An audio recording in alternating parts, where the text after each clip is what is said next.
Hey, good afternoon. Scott Duckworth here with just a passing thought.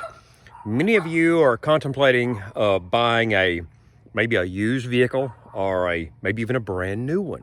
Should you do it? Well, number one, it depends on your finances. If you have plenty of money to just throw out there, please do. All right.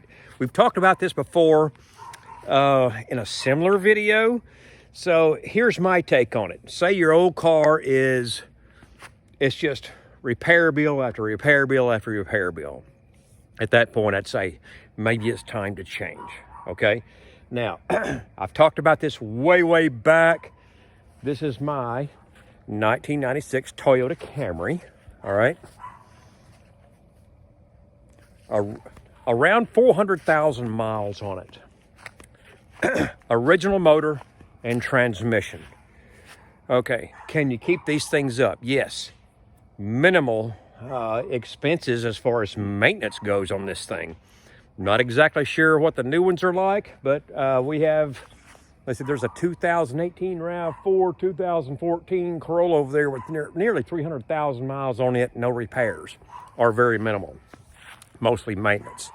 1996 Toyota Camry, yes, it's had some paint work, which I did a lot of it myself. Original motor and transmission. All right, so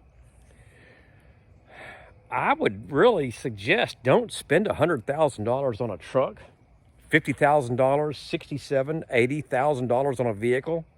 To me, fix what you have, but I am disappointed in a lot of our American brands right now, which I'm very loyal to American brands.